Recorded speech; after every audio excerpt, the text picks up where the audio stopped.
Howdy folks, welcome back to the channel, welcome back to the requested episode of the Endsieg mod, bringing Endsieg, so the final victory against the Allies in, I would say, 1944, starting from the 1943 scenario.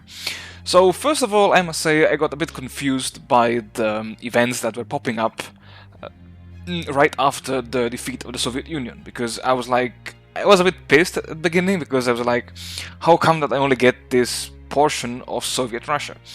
While I didn't know, but it seems that there is a kind of progressive peace deal or steps that slowly the German player gets all the Soviet territories until the Ural Mountains. So precisely what the Germans wanted to get when they launched Operation Barbarossa. And this caught me totally unprepared, because I was constantly redeploying my troops first into Germany to avoid letting them starve, and then progressively deeper and deeper into the Soviet Union. And at the end, I just set the army group of Maximilian von Beigs.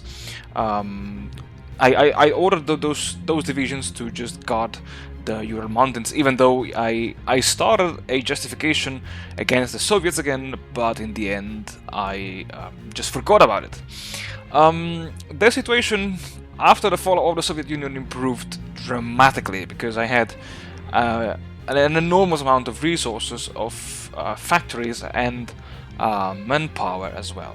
And most important of all, I could redeploy 3 more infantry armies. And those infantry armies were basically deployed on the Greek front, and 2 of them were held in reserve in the Balkans and between Romania and Hungary, while von Manteuffel and Guderian panzers were rushed towards the Persian and Iraqi border, as I had some very great and crazy plans for them. And as I would, let's say, my Luftwaffe gained, now I would say over-strengthened, gains quickly air superiority over the Balkans, I launched the first phase of the operation, which consisted in mopping up the American pockets, which were established in the territories of the now dismembered Yugoslavia. And while Rommel, I forgot his army, but Rommel's infantry army started the offensive into Greece, Guderian and von Manteuffel began their push towards India and towards Egypt, respectively.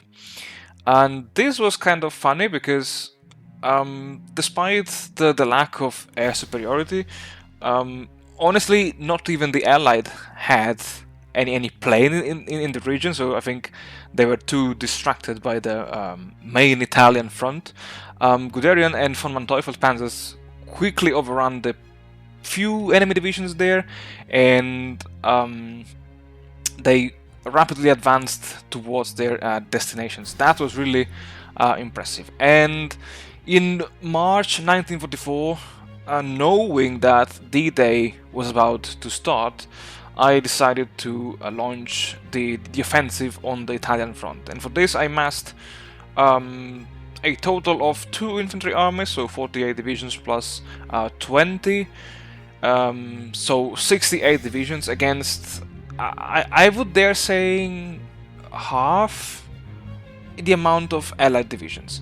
And by advancing quickly towards the Padana Plains and the Apennino Mountains, I don't know how it's called in English, Apennino, I don't know. Somehow I managed to not only annihilate, but also to surround the bulk of the Allied troops. And again, this was quite unexpected, because I only had infantry armies, but it seems that maybe by having some units pinned down, the others could quickly advance and surround and then overrun them. While the push in Africa and India went on, I also redeployed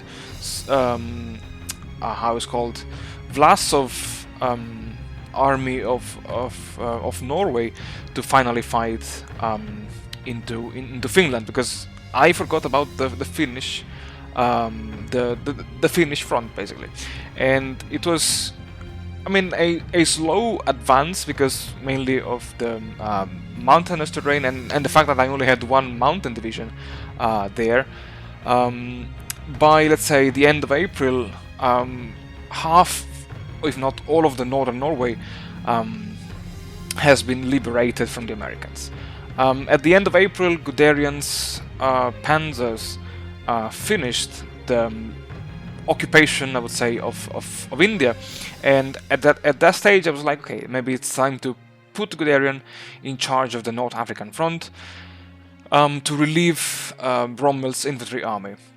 As von Manteuffel kept pushing into Central Africa, I redeployed the two infantry armies which were kind of veteran of the Italian front behind the Normandy sector, because I think this is kind of scripted in the Endsieg mod, but on June the 6th, 1944, the Allies will make their appearance on the Normandy beaches. And if you play this mod, well, I highly invite you to be prepared for when the invasion will come.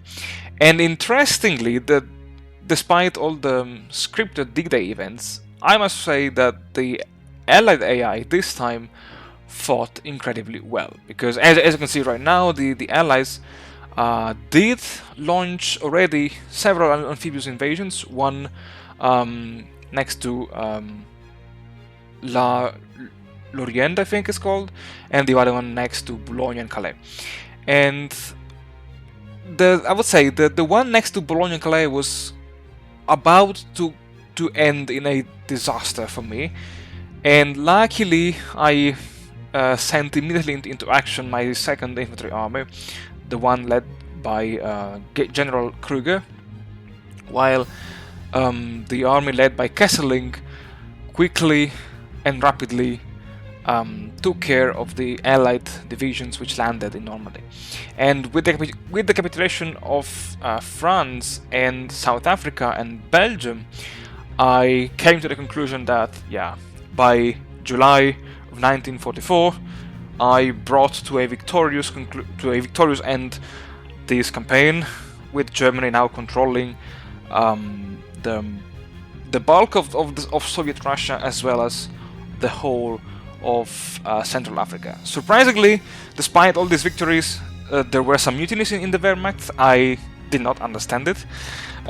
Still, I could say I enjoy this campaign, and I'm looking forward to play the other ones. Take care and stay tuned.